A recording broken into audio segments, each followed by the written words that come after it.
So mga tol, so pupunta kami ng Katigan ngayon. Dapat magmumotor lang kami. Kaso, gusto sumama sa amin. Kaya nagsasakyan kami. So tara, punta tayo Katigan mga tol.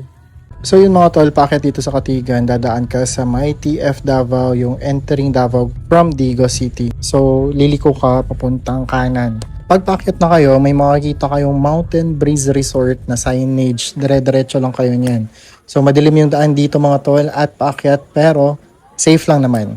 So bago kayo dumating sa Katigan Mountain Breeze Resort, madadaanin nyo na tong area na to.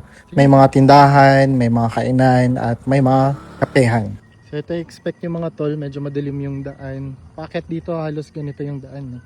Tapos paakyat. So dito kami tumambay sa View Deck Cafe, may mga coffee sila, may mga pagkain. Pero ang in-order lang namin is si Kwate, which is 50 pesos lang. Tapos Biko na 20 pesos lang. So murang-mura lang dito mga tol. So kung gusto nyo makipag-date na mura lang at relaxing pa yung lugar, puntahan nyo na tong lugar na to mga tol. Pwede kayong kumain dito mga tol, pwede kayong magkape, pwede kayong magsikwate, pwede kayong uminom. Pero kung magdadrive kayo, wag na lang kayo uminom kasi madilim nga yung daan. So yun mga tol, dito sa Katigan, bale maraming mga kainan dito. May mga coffee shop, tapos ito yung view mo. So City Lights ng Davao City. So yun, kung trip nyo pumunta dito, visit lang kayo. Lagay nyo lang sa maps is Katigan Mountain Resort. Tapos dadaanan nyo na tong area na to. So yung makikita nyo naman, mapapansin, daming nagluluto, daming ilaw. So yun, kung gusto nyo mag-chill, chill spot dito sa Davao City, gusto nyo bumisita dito, yan, Katigan.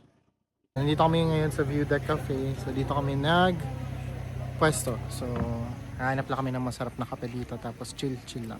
So Sunday night ngayon, so masarap dito mag-chill bago, bago mag-Lunes ulit. So yan. So yun mga tol, dito sa View Deck Cafe, marami din sila pagkain na in-offer dito. May mga rice meals, may mga kung ano-ano pa. So huwag kayong mag-alala kung may ma-order ba kayo dito or wala. Meron din mga tinda-tindahan dito kung gusto nyo ng budget meal na kape at pagkain. Pero sobrang affordable dito mga tol. So yun lang muna for today's video mga tol. See you guys on the next video. Peace!